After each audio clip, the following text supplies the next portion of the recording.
Hi, all. Welcome to my second blog. Today we're doing an interview with the ELL learner. His name is Howard and he is 23. So, Howard, what was your first language?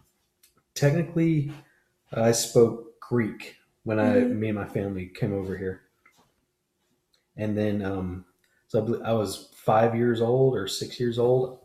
I was actually homeschooled Okay. in my first grade year, and then I went into the public school system in second grade.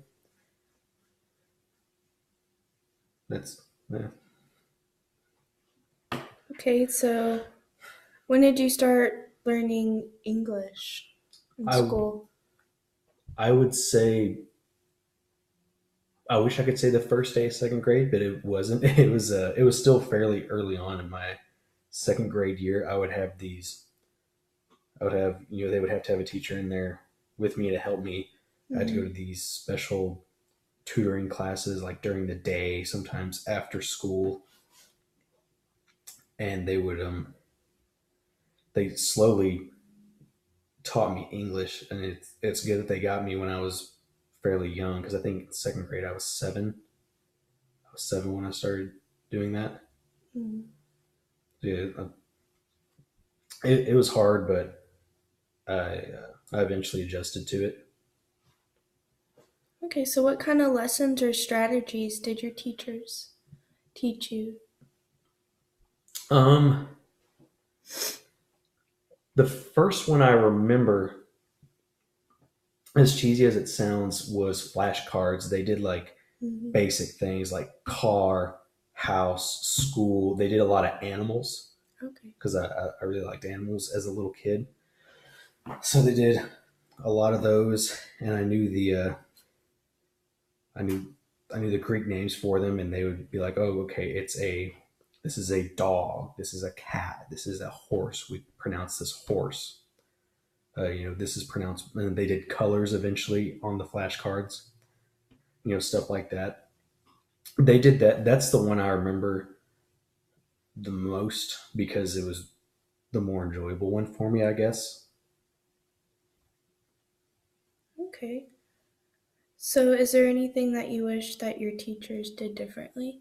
Honestly, I wish they were more patient with it.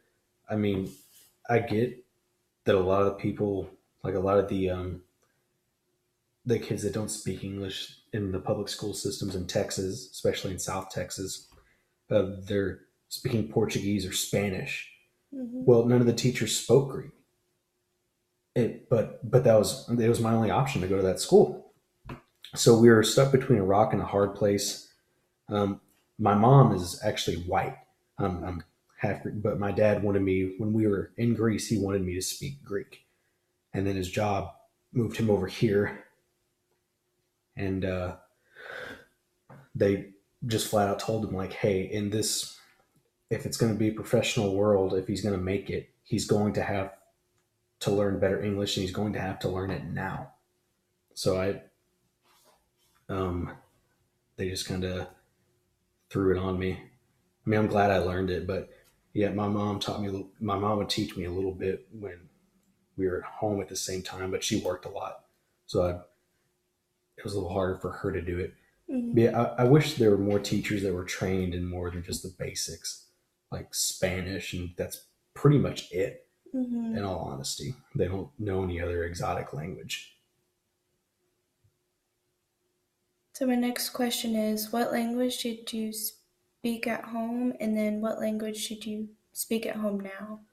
So when I first came over here, I spoke Greek, Okay.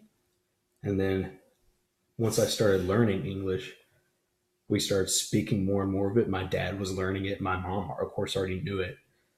So we slowly progressed to more and more and more English speaking.